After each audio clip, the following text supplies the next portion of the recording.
مرحبا رمضان.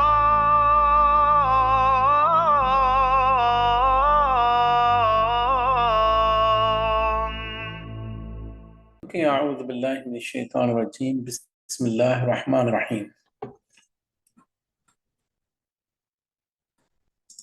یہ 11واں سپارہ کا خلاصہ ہے اور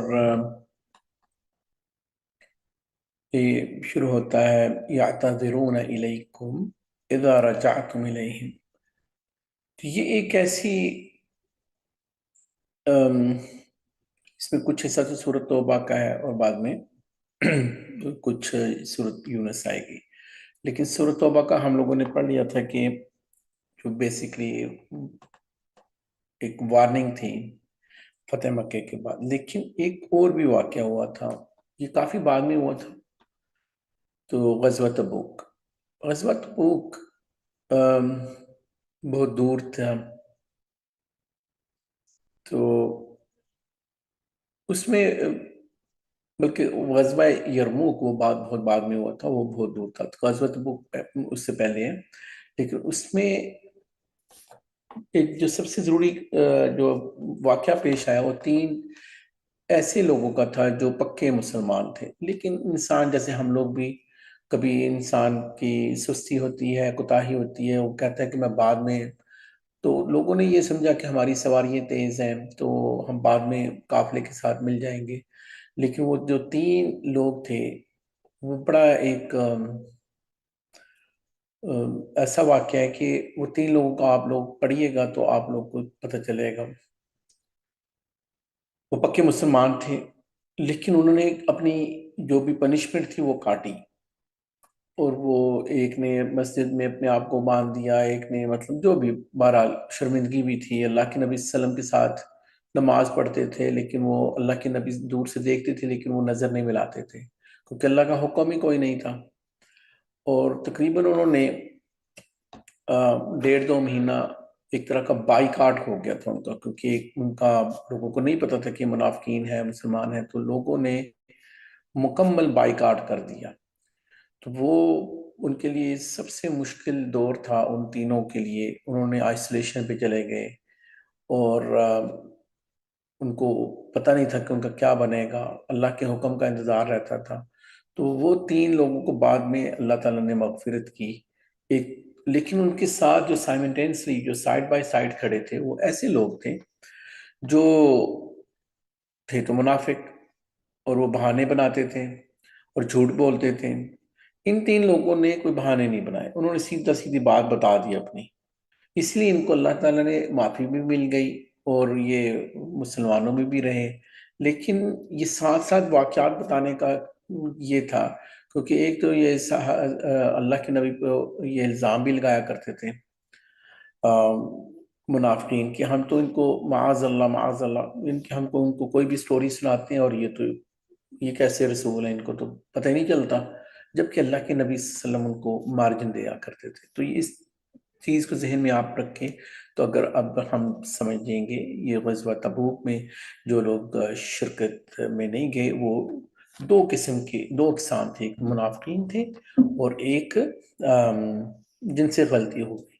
اور جو صحابہ جو گئے اللہ کے نبی کی صلی اللہ علیہ وسلم کے ساتھ، ان کی بڑی تعریفیں ہوئی. یہ آپ نے پس منظر ذہن میں رکھنا ہے کہ ہاں اگر اس کی بھی اللہ نے بتایا کہ اگر کوئی بیمار تھا یا کسی کی ایسی لیجٹ وجہ تھی تو ظاہری بات انہوں نے اجازت چاہیے اللہ کے نبی صلی اللہ علیہ وسلم کے. لیکن منافقین کیا کرتے تھے، بس الٹی سیدھے بہانے تراشنے.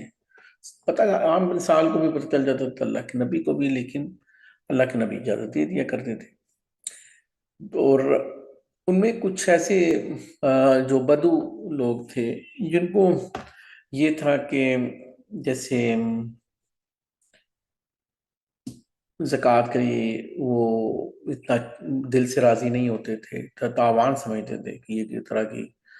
تو اس وجہ سے وہ رسول کریم صلی اللہ علیہ وسلم کے پاس دینی تعلیم سیکھنے کو بھی تیار نہیں تھے. اگر سیکھ لیتے تو ظاہری بات ان کو ہی فائدہ ہو جاتا. تو ایسی مکس کمیونٹی تھی. وہاں پہ. تو ہاں، بدوؤں میں بھی اللہ کے ساتھ جو اللہ کے نبی کے وسلم جو پکے مسلمان تھے، ان کا بھی بتایا گیا کہ وہ مال بھی خرچ کرتے تھے، اور وہ اللہ کی قربت حاصل کرنے کے لیے دعاؤں میں بھی. تو وہ یہ سارے لوگوں کو ایڈریس کیا گیا ہے اس صورت میں اور اس سپارے میں. اور یہ بتایا گیا کہ دین کی سبقت کے لیے ریس ود ایچ ادر، کہ ایک دوسرے کے ساتھ آپ ریس لگائیں. تو سب جو ظاہری بات ہے، مہاجرین اور انصار. مہاجرین جب میں کہتا ہوں تو جن لوگوں نے ہجرت کی تھی، اور انصار جو مدینے میں جو مسلمان جنہوں نے ویلکم کیا تھا، اپنا بھائی بنایا تھا، ان کی قربانیوں کو، ان کی جو یہ سارا سبقت لیتے تھے نیکیوں میں، تو ان کے بشارت کا ذکر ہے. تو یہ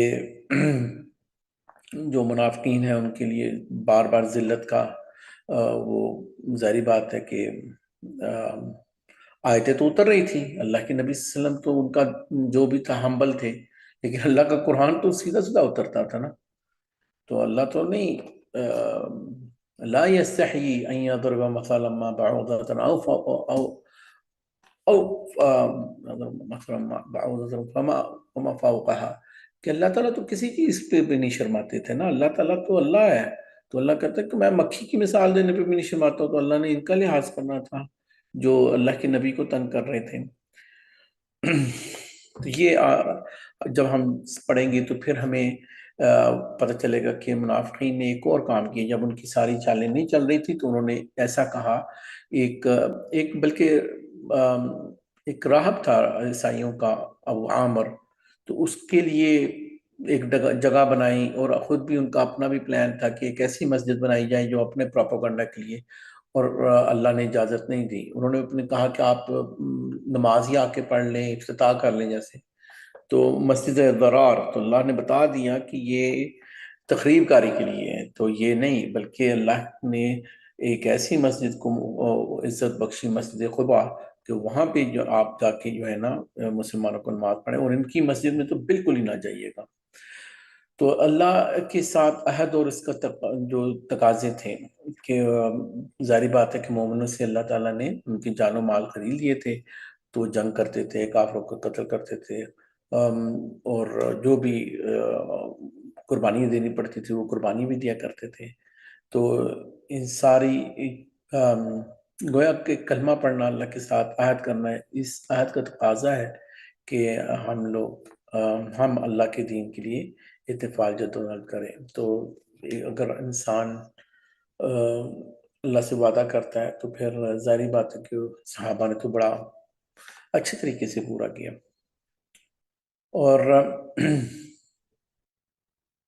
ان لوگوں کی جو اپنے وعدے کے پکے تھے، جنہوں نے ٹریڈ بیسیکلی کر لیا تھا، تو ان کے جو ایٹریبیوٹس ہیں وہ صاف ہیں. وہ بھی اللہ تعالیٰ نے پھر بتائے وہ ایسے لوگ تھے. تو اللہ کے حضور توبہ کرتے تھے، رکوع کرتے تھے، سجدے کرتے تھے، اور نمازیں بھی پڑھا کرتے تھے بیسیکلی. اور دنیاوی جو لگژریز ہوتی ہیں، دنیاوی زندگیوں میں زیادہ انگیج نہیں ہوتے تھے. اللہ کی حمد و ثنا کیا کرتے تھے، اور برائیوں سے رکے رہتے تھے. اور اللہ کی جو بھی اللہ تعالیٰ نے پیرامیٹرز بنائے ہیں، حدود بنائی ہیں، ان میں، اور ان کے لیے اللہ تعالیٰ نے ظاہری بات ہے کہ غزوہ تبوک کی مشکلوں کی وجہ سے بھی، یا ان کے اوورال جو بھی ان کے اعمال تھے، پھر اللہ تعالیٰ نے بھی ان کو بہت سی بشارتیں بھی سنائیں. تو بہرحال وہ جو 3 لوگ ہیں وہ اس صورت میں آپ لوگ ڈیٹیل سے پڑھیں گے تو آپ لوگ کو اندازہ ہوگا کہ وہ، کیونکہ ہمارا یہ سارا مختصر جو بنانے کا مطلب ہے یہ کہ میں آپ لوگ کو صرف ایک لائٹ شیئر کروں، تھوڑا سا ایکسپوجر دوں، اور آپ ڈیٹیل خود. ظاہری بات ہے ہم لوگوں نے مین تو یہی ہے کہ تو وہ جب آپ 50 دن کی ان کی یہ سزا دیکھو گے، آئسولیشن میں تھے، کوئی ان سے بات چیت نہیں کرتا تھا، کوئی لین دین، بڑا وہ انہوں نے مشکل ٹائم گزارا، اور بعد میں کتنے خوش ہوئے. اچھا، نیک لوگوں کا جو بتایا گیا اللہ تعالیٰ نے کہ ان کے ساتھ رہا کرو. تو غزوہ تبوک کے موقع پہ مومن کے لیے جائز نہ تھا کہ رسول اللہ صلی اللہ علیہ وسلم کے ساتھ، ظاہری بات ہے ان کو نکلنا چاہیے تھا. پیچھے مطلب یہ ساری چیزیں جو برداشت کی، اور ساری، تو یہ اللہ تعالیٰ نے پھر وہ ساری چیزوں کا بتایا کہ مسلمانوں کا کیا رویہ ہونا چاہیے۔ اور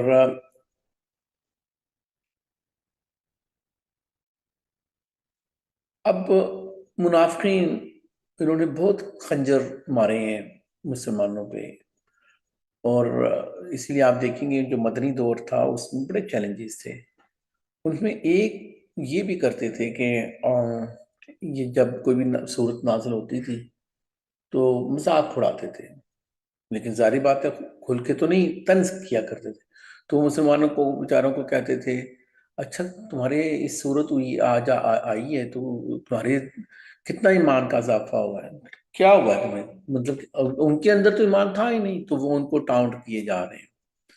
تو اللہ کے نبی کی جو صحابہ تھے تو وہ تو پھر اچھا پازیٹیو جواب دیا کرتے تھے، لیکن یہی جو ہے نا یہ منوس، یہ ان کو بس کیونکہ اگر کوئی پکڑا جائے گا، کوئی بات کرے گا تو کہے گا کہ میں تو مذاق کر رہا تھا، تو یہ بھی جو اسلوب تھا یہ سارا اس صورت میں آپ لوگوں کو مل جائے گا۔ تو جب سورت یونس کا مین جو شروع ہو رہی ہے اس کا مین تھیم یہ ہے کہ یہ ہوا ہے یونس السلام کی ایک ہی قوم ہے آج تک انسانیت میں جن کے اوپر عذاب کی نشانیاں آنے کے بعد پوری کی پوری قوم نے توبہ کر لی اور یہ پوری قوم کو بخش دیا اللہ نے۔ اس کی وجہ کیا تھی کہ جو یونس علیہ السلام اس قوم کے جو نبی تھے وہ غصے میں آ گئے اپنی قوم سے، اور وہ غصے میں آ کے نکل گئے کہ یہ میری بات ہی نہیں سنتے ہیں، ایک دینی غیرت تھی۔ پھر وہ مچھلی کے پیٹ میں چلے گئے، وہ بھی ایک بڑا واقعہ ہے کہ وہ کہتے ہیں طوفان آ گیا تو انہوں نے کہا کہ ہماری کشتی ایسے نہیں ڈوبتی ہے انلیس کہ اس میں کوئی غلام بھاگا ہو۔ تو پھر ان کو جب قرعہ ڈالا، لاٹری یہ ہوتا ہے، تو انہوں نے قرعہ ڈالا تو یونس علیہ السلام کا بار بار نام نکلا، تو پھر یونس علیہ السلام کو سمجھ میں آ گئی کہ میں ہی اپنے مالک سے بھاگا ہوں، کہ اجازت اللہ کی اجازت کے بغیر چلا گیا ہوں۔ تو جب انہوں نے ان کو اتارا تو انہوں نے کہا کہ ساری کشتی ڈوب جائے گی، تو ان کو اتارا تو ان کو ایک ویل نے، جو بڑی مچھلی نے، اس نے ان کو لے لیا، اور پھر وہاں پہ وہ مشہور دعا ہے جو انہوں نے لا الہ الا انت سبحانک انی کنت من الظالمین پڑھا، اور اسی لیے اللہ تعالیٰ نے کہا کہ اگر وہ اللہ کی تسبیح کرنے والے نہ ہوتے تو قیامت تک وہ وہیں پہ رہتے۔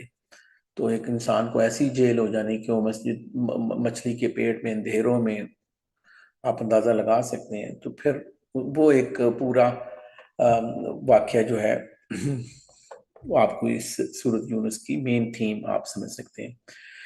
تو اللہ تعالیٰ نے جو یہ سورت شروع ہوتی جس میں جو 6 دنوں میں زمین و آسمان بنائے، سورج چاند کی تخلیق کی، دن رات کا جو سائیکل ہوتا ہے اس کا بتایا، پوری گیلیکسیز جو ہم کہہ سکتے ہیں آج کی دنیا میں کائنات کے معاملات کی تدبیر جو اللہ تعالیٰ کرتا ہے، یہ ساری چیزیں اللہ تعالیٰ نے اس صورت میں بتائیں کہ ان چیزوں کو غور کرو۔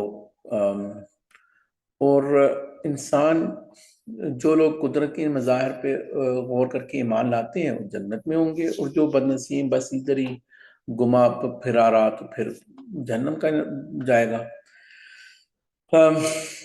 ہاں، شفاعت کا معاملہ بھی، کیونکہ شفاعت ایک ہوتی ہے شفاعت حقہ، ایک ہوتی ہے شفاعت باطلہ۔ تو ہر کوئی اپنی مرضی سے منہ اٹھا کے تو یہ نہیں کہ اللہ سے شفاعت کرے گا، اللہ جن لوگوں کے لیے چاہے گا ان کے لیے شفاعت ہوگی، اور وہ بیسکلی اللہ اپنے انبیاء کو، اپنے نیک لوگوں کو اپلفٹ کرنے کے لیے کہ بھائی دیکھو، تو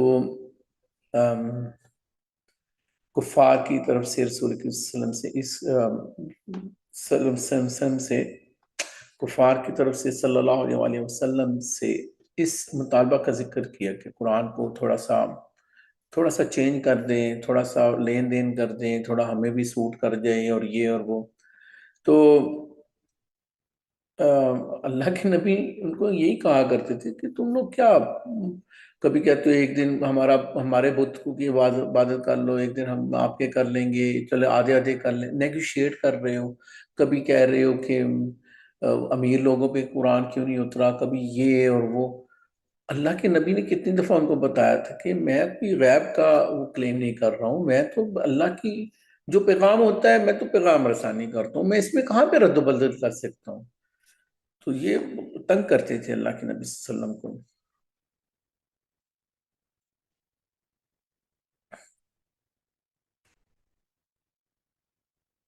فرشتوں اور اولیاء اللہ کا مشرکین سے اعلان بیزاری، تو ظاہری بات ہے کہ جب انسان کو اپنی رحمت سے اللہ تعالیٰ نوازتا ہے تو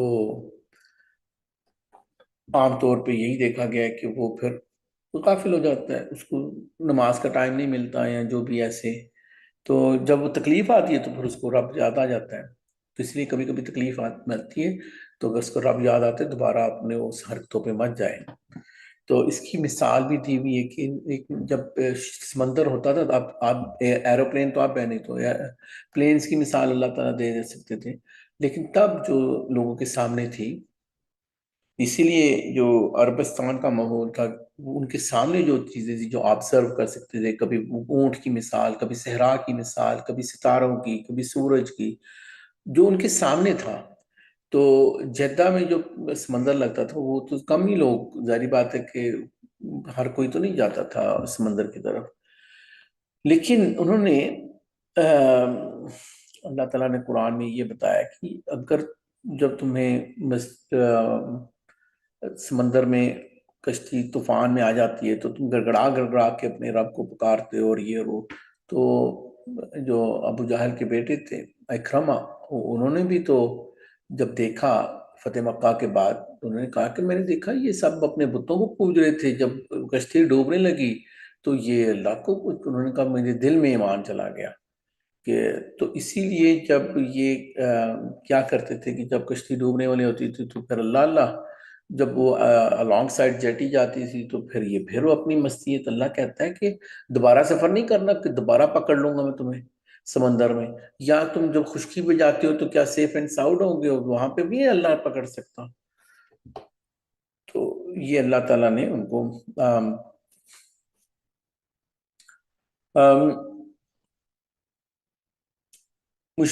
مشرقین مکہ سے جو سوالات کا ذکر ہے کہ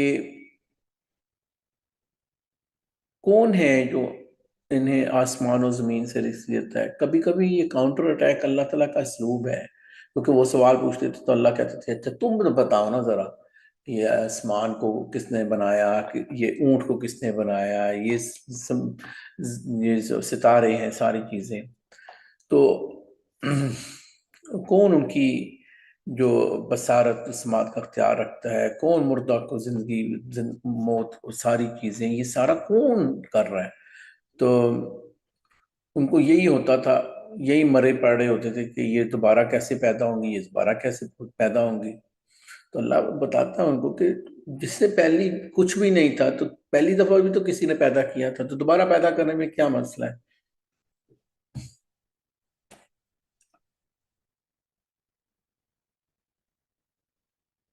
تو اب جو چیلنج ہوتا تھا تو وہ یہی ہوتا تھا کہ کیا چیز بعد میں آئیں گی باتیں کہ وہ بار بار معجزہ مانگتے تھے، معجزہ مانگتے تھے، اللہ نے یہ بار بار یہی بتایا کہ جاؤ کوئی نہیں دیتا معجزہ، یہ قرآن ہی معجزہ ہے۔ تو اللہ نے یہ بتایا کہ اگر تم لوگ اتنے سچے ہو نا تو ٹھیک ہے، یہ جو قرآن ہے اس طرح کی ایک صورت ہی لے آؤ، تم بھی تو بنا لو نا کچھ، تو وہ نہیں بنتی تھی ان سے، آج تک نہیں بنی، صرف قرآن کی عربی ہے اور کوئی عربی کی عبارت لیکن نہیں، انسان کو ذہنی سکون بھی ہو، اس کو حفظ بھی کر سکے، اس کو شوق بھی ہو لوگوں کو قرآن کی عزت اور اتنی وہ ساری چیزیں، اور اس میں سائنس کا علم ہو، اس میں یہ والا علم ہو، کون سا علم ہے جو قرآن میں اتنی زیادہ مطلب عمدہ کتاب، تو اس کا کون اس کو چیلنج کرتا پھر؟ جب قیامت ہوگی تو اس میں ایسا بتایا گیا کہ اللہ پوچھیں گے یہاں پہ کتنے دن رہ کے آگے، تو کہیں گے بس ایک گھڑی یا اس سے بھی کم، یعنی کہ ایک آدھ دن بس، تو ان کو پھر اللہ کہیں گے ہاں ٹھیک ہے، تو اس کا مطلب یہ اتنا، کیونکہ قیامت اتنے بڑے بڑے دن ہوں گے تو یہ چھوٹا سا دن لگے گا، بلکہ دن کا بھی ایک حصہ جس کے لیے ہم لوگ اتنا کمپرومائز ہو رہے ہیں۔ قرآن کی جو عظمت ہے وہ چیزیں اللہ تعالیٰ نے بیان کی ہیں کہ کس کس اس کی عظمت یہ کیسے فائدہ پہنچاتی ہے، جو شان ہے. تو یہ ایک تو ہے کہ یہ دلوں کو غفلت سے نکالتی ہے. پھر یہ جو ہمارے اندر کی باطنی بیماریاں ہوتی ہیں، ان کی دنیا سے محبت ہے، اور یہ ساری چیزوں کا علاج ہے. پھر انسانوں کا جو عقائد ہیں اور اعمال کی اصلاح کے لیے، تو وہ ہمیں اسکروٹنی بھی کرتا ہے یہ قرآن، اور ہمیں شہ دکھاتا ہے کہ بھائی انسان بنو. اور مومنوں کے لیے یہ دنیا و آخرت کے لیے رحمت کا باعث ہے. اور ظاہری بات ہے کہ تسلی ہوتی ہے انسان کو قرآن پڑھ کے، اللہ کے قریب ہوتا ہے. تو اللہ تعالیٰ نے ہمیں بتایا ہے اسی صورت میں کہ پھر تمہیں یہ جتنا بڑا گفٹ ملا ہوا ہے نا، کبھی انسان انزائٹی میں جاتا ہے، اسٹریسفل ہو جاتا ہے، قرآن پڑھتا ہے، سکون میں آتا ہے، تو اللہ کہتا ہے یہ اتنی بڑی چیز ہے، تمہیں چاہیے کہ تم خوشیاں مناؤ اس کے اور اس کے احکامات کو نفاذ اور اس کی تعلیمات کو دوسروں تک پہنچانے میں مطلب محنت بھی کرو، اور بیسیکلی آنر رہو اس چیز کا. اللہ کے جو محبوب ترین کام ہے ان میں سے یہ جو قرآن پاک کا جو پڑھنا اور سکھانا، یہ ساری چیزیں. قرآن کوئی عام چیز تھوڑی ہے.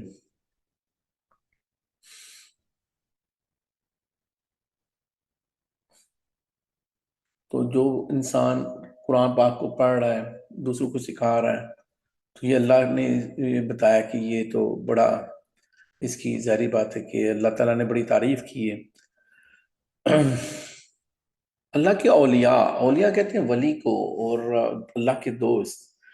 تو وہ اللہ کے دوست یعنی اولیاء اللہ وہ پاک باز ہستیاں ہیں جن کے دل میں نور ایمان اور بلکہ تقوی والے کام کرتے ہیں، اور اللہ نے ان کو گڈ نیوز، بشارتیں وغیرہ اللہ بتاتا ہے ان کو. تو ان کو بیسکلی نہ فیوچر کا نہ پیچھے، تھوڑا بہت تو افسوس ہوتا ہے انسان کو، لیکن وہ اتنا نہیں مر رہے ہوتے کہ پتہ نہیں. تو وہ آپٹمسٹک رہتے ہیں، پر امید رہتے ہیں اپنے اللہ سے. تو اس میں کچھ انبیاء کی بات ہوئی ہے. نوح علیہ السلام، سب کو پتہ ہے کہ بار بار یہ واقعات آتے ہیں. تو نوح علیہ السلام، ان کی کوئی قوم بات نہیں سنتی تھی. 950 سال کی انہوں نے اتنی لمبی مطلب تبلیغ کر کر کے پھر انہوں نے خشکی میں ہی ایک کشتی بنائی. لوگ ان کا مذاق اڑاتے تھے. تو پھر وہ کہتے تھے میں کوئی اجر تو نہیں مانگ رہا ہوں کہ تم مجھے پیسے دو اس چیز کے.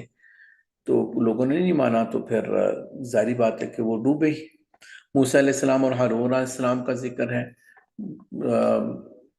تو ہمیں پتہ ہے کہ موسیٰ علیہ السلام کے ہم کافی بات کر چکے ہیں. ہارون علیہ السلام ان کی سفارش سے اپوائنٹ ہوئے تھے اللہ کے نبی کے ساتھ.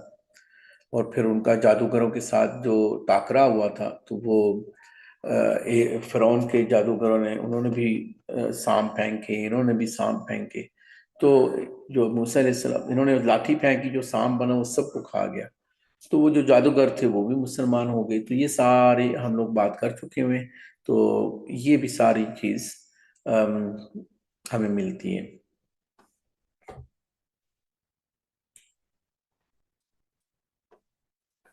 ہمیں یہ بھی پتہ چلتا ہے کہ جب موسیٰ علیہ السلام بعد میں اپنی قوم کو لے کے چلے گئے، تو فرعون کس طرح پھر ان کو چیز کرتے کرتے ڈوبا. تو آخری ٹائم پہ تو پھر بندہ جب ٹائم از اپ، مجھ سے پہلے انسان کو توبہ کرنی ہے. پھر وہ کہہ رہا ہے جی میں ایمان لاتا ہوں بنی اسرائیل کے معبود پہ، اور پھر یہاں تک کہا کہ میں موسیٰ کے رب پہ. تو اس کی لاش اللہ تعالیٰ نے آج تک محفوظ میوزیمز میں پڑی ہوئی ہے. تو قوم یونس جو پچھلے میں نے بتا دیا کہ ان کو کاش کے سارے لوگ جب بھی، ہاں ایک دم عذاب نہیں آتے اللہ کے، کچھ پہلے چھوٹی چھوٹی نشانیاں آتی ہیں. تو جس طرح انہوں نے توبہ کر لی تھی تو باقی بھی ایسے کر سکتے ہیں. تو اللہ تعالیٰ پھر معاف بھی کر دیتے ہیں.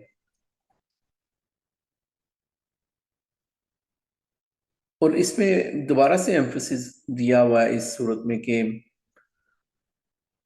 جو قریش مکہ تھے ان کی ڈیلیگیشن وغیرہ ان کے کہ ہماری یہ تھوڑی سی بات مان لیں، ہماری یہ بات مان لیں، ہماری تو باطل کے ساتھ کہاں پہ سمجھوتا ہوتا ہے. تو یہ ایک طرح کا ڈس ریسپیکٹفل تھا اللہ کے نبی صلی اللہ علیہ وسلم کے ساتھ ایسا رویہ ان کا. چلیں نیکسٹ 12ویں